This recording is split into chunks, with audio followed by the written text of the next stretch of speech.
안녕하세요. 오늘 저희가 함께 깊이 들여다볼 저료는 티모시 켈러 목사의 설교예요. 이제 곧 크리스마스인데 사실 우리가 크리스마스의 진짜 의미를 좀 잊고 지낼 때가 많잖아요. 이 설교가 바로 요한복음 1장을 바탕으로 크리스마스 이야기의 가장 중요한 상징이죠. 빛의 의미를 아주 깊게 파고듭니다. 설교는 크게 세 가지 질문을 따라가더라고요. 첫째, 우리는 왜 빛이 필요한가? 둘째, 그럼 그 빛의 정체는 대체 무엇인가? 그리고 마지막으로 이게 제일 중요하겠죠. 우리는 어떻게 그 빛이랑 연결될 수 있는가?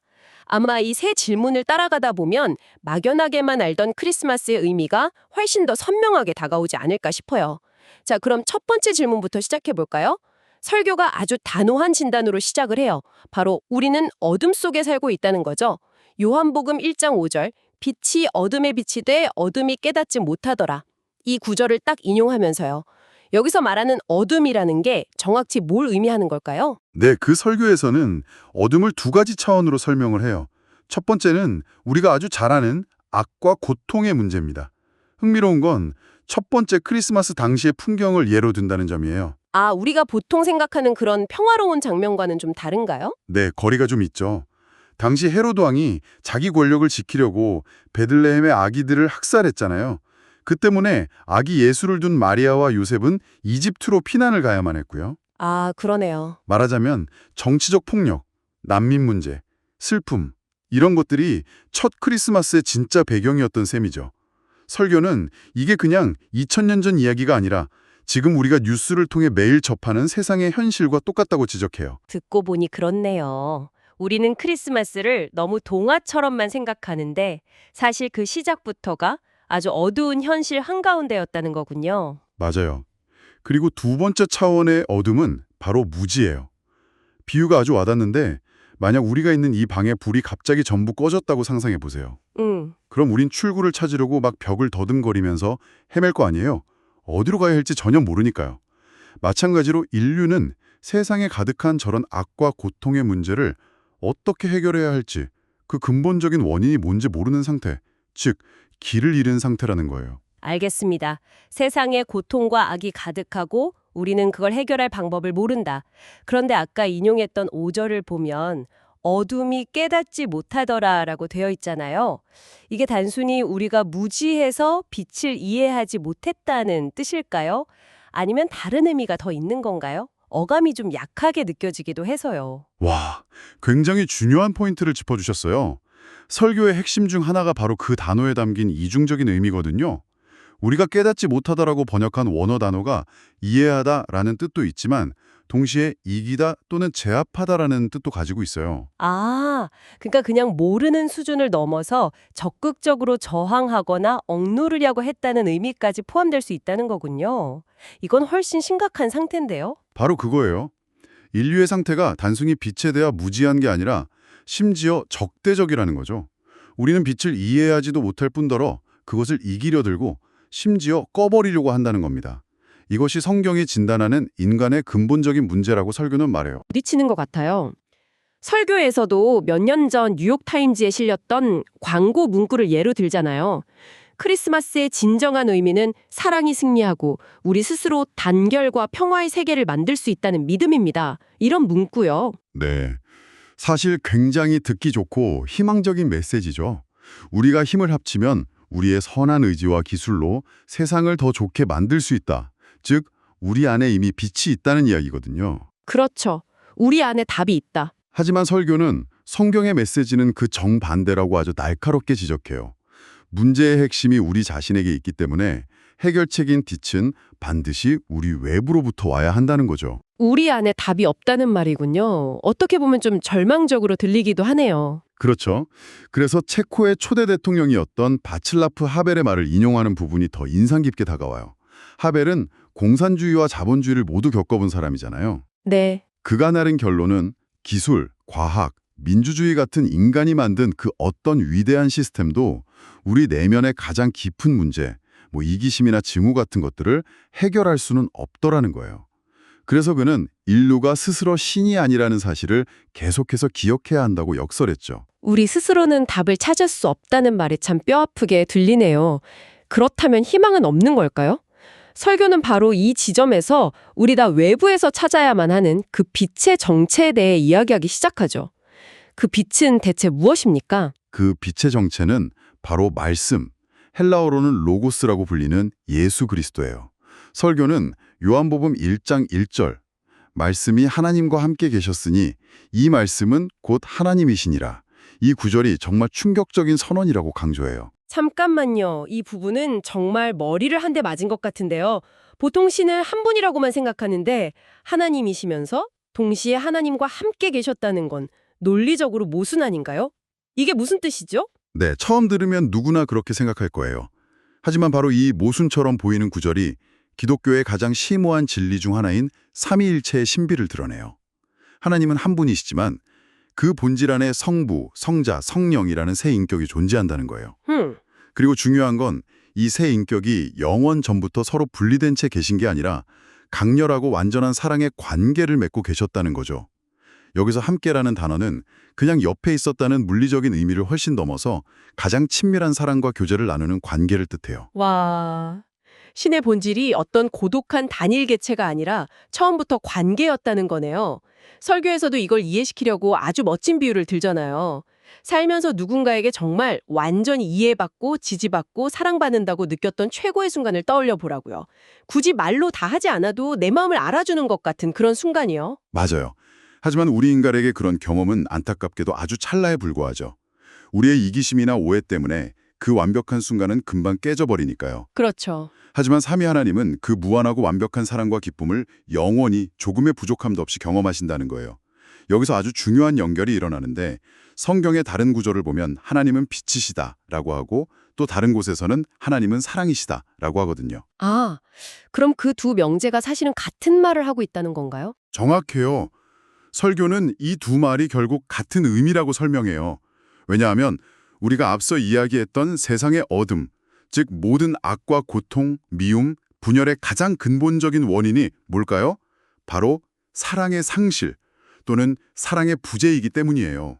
아, 사랑의 부재. 그렇다면 그 어둠을 이길 수 있는 유일한 빛은 무엇일까요? 바로 신의 내면에 영원부터 존재해온 그 완전하고 이타적인 사랑 그 자체라는 결론에 이르게 되는 거죠. 와, 그러니까 우주의 궁극적인 실제, 세상을 움직이는 근본적인 힘이 어떤 냉혹한 생존 경쟁이나 권력 다툼이 아니라 사랑의 관계라는 거네요. 이건 세상을 보는 관점을 완전히 뒤바꾸는 이야기인데요. 맞습니다. 고대 신화들이 신들의 질투와 전쟁으로 세상의 기원을 설명하고 현대 세속주의가 우주를 그저 차가운 물질과 우연의 산물로 보는 것과는 완전히 다른 세계관이죠. 우주의 핵심에 사랑이 있다는 것. 이것이 설교가 말하는 빛의 본질이에요. 알겠습니다. 빛의 정체는 바로 하나님 안에 있는 완벽하고 관계적인 사랑이다. 개념은 정말 아름다운데 솔직히 너무 거대하고 추상적이어서 저와는 좀 멀게 느껴지기도 해요. 이 엄청난 빛이 어떻게 우리 삶의 어둠 속으로 들어올 수 있는 걸까요? 아주 좋은 질문이에요. 그게 바로 설교의 세 번째, 이자 마지막 파트로 이어지죠. 어떻게 그 빛과 연결될 수 있는가? 설교는 이 질문에 대해 두 가지 측면, 즉 하나님이 하신 일과 우리가 해야 할 일로 나누어 설명해요. 먼저 하나님이 하신 일은 뭔가요? 성경이 죄라고 부르는 것 그 본질은 결국 나 먼저라는 자기중심성이거든요. 이 뿌리 깊은 이기심이 우리와 그 신적인 사랑 사이에 거대한 장벽을 만든 거예요. 하나님은 그 장벽을 허물기 위해 빛이신 예수가 직접 어두운 세상 속으로 들어오게 하셨고 세상은 그를 거부했죠. 그 거절이 최고조에 달한 곳이 바로 십자가고요. 그렇죠? 설교는 마태복음의 기록을 인용하는데 예수가 십자가에 달렸을 때 한낮인데도 온 땅에 물리적인 어둠이 임했다고 해요. 그리고 그 칠흑 같은 어둠 속에서 예수가 절규하죠. 나의 하나님, 어찌하여 나를 버리셨나이까.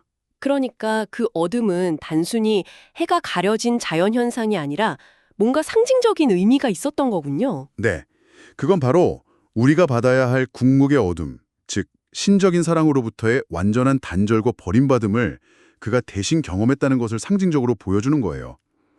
우리를 가로막던 그 장벽을 부수기 위해 그가 대신 장벽 자체가 되신 거죠. 아, 이 희생을 통해서만 비로소 용서의 길이 열렸고 하나님의 사랑인 그 빛이 우리 마음에 들어올 수 있는 통로가 만들어졌다는 겁니다. 이게 하나님이 하신 일이에요. 알겠습니다. 그게 하나님이 하신 일이라면 이제 우리가 해야 할 일이 남았네요. 여기서 아까 나왔던 로고스라는 단어가 다시 한번 중요하게 등장하죠. 맞아요. 당시 그리스 철학에서 로고스는 우주를 구성하고 움직이는 근본적인 원리, 만물의 존재 이유를 뜻하는 굉장히 중요한 개념이었어요. 철학자들은 평생에 걸쳐 이 로고스가 무엇인지 탐구했죠. 그런데 사도 요한이 이 개념을 완전히 다르게 사용했다는 거군요. 혁명적으로 바꾼 거죠. 철학자들이 찾던 로고스는 어떤 추상적인 원리나 명제였어요. 하지만 요한은 그 로고스가 무엇이 아니라 누구, 즉 인격이신 예수 그리스도라고 선포한 거예요. 아, 무엇이 아니라 누구? 네, 이건 정말 엄청난 선언이었죠. 그게 구체적으로 우리 삶과 어떻게 연결되는 거죠? 설교에 나오는 시계와 난방기 비유를 생각해 보면 쉬워요. 만약 제가 이 시계를 가지고 못을 박으려고 하면 어떻게 될까요? 시계는 당연히 망가지겠죠. 시계 제작자의 원래 목적, 즉 시계의 로고스는 시간을 알려주는 것이지 못을 박는 게 아니니까요. 아, 그 비유 정말 와닿네요. 제가 예전에 비싼 헤드폰을 문 고정하는 데 쓰다가 박살낸 적이 있거든요. 제작자의 원래 목적, 그 물건의 로고스를 무시하니까 바로 망가져 버리더라고요. 사람도 마찬가지라는 거군요. 바로 그겁니다. 성경의 주정은 우리가 창조주이신 예수를 위해 그분과의 사랑의 관계 안에서 살도록 만들어졌다는 거예요.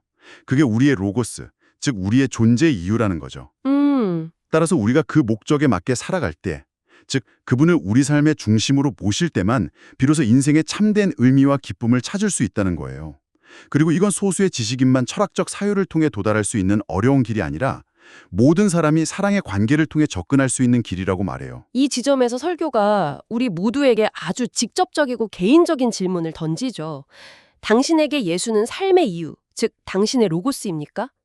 단순히 그를 믿는다고 말하거나 교회에 다니는 차원을 넘어서 아침에 내가 눈을 뜨는 근본적인 이유가 되느냐는 아주 날카로운 질문이요. 네. 그리고 설교는 아주 아름다운 대칭 구조로 결론을 맺어요. 그에게는 당신이 이 땅에 와서 인간적인 삶을 산 이유였습니다. 이제 당신이 그를 당신의 인간적인 삶의 이유로 삼으십시오. 우리가 그렇게 그를 우리 삶의 로고스로 받아들일 때 비로소 세상에 비친 그 신적인 사랑이 우리 삶에 흘러들어와 우리를 더 이상 문제의 일부가 아닌 해결책의 일부로 변화시켜 줄 것이라고 약속하면서 마무리됩니다. 오늘은 티모시 켈러의 설교를 통해 크리스마스의 진정한 의미인 빛에 대해 깊이 파고들어 봤습니다. 우리가 왜 스스로를 구원할 수 없어서 외부로부터 오는 빛이 필요한지, 그 빛의 본질이 다름 아닌 하나님 내면에 존재하는 완벽한 사랑의 관계라는 것, 그리고 예수를 우리 삶의 존재 이유, 즉 로고스로 삼음으로써 그 빛과 연결될 수 있다는 점까지 차례로 살펴보았네요. 네, 이 설교는 결국 우리가 그 빛과 연결될 때 우리 자신이 그 신적인 사랑으로 채워져서 어두운 세상 속에서 빛을 전달하는 사람이 될 수 있다는 가능성을 보여주는 것 같아요. 여기서 청취자분들께서 한번 생각해 보실 만한 질문을 던지면서 마무리하고 싶네요. 만약 어둠이 궁극적으로 사랑의 부재나 상실이라면 내 삶의 자리에서 이기적인 사랑의 소비자가 아니라 이타적인 사랑의 공급원이 되는 것은 당신 주변의 어둠, 예를 들어 당신의 가정이나 직장, 공동체의 어둠을 구체적으로 어떻게 변화시킬 수 있을까요?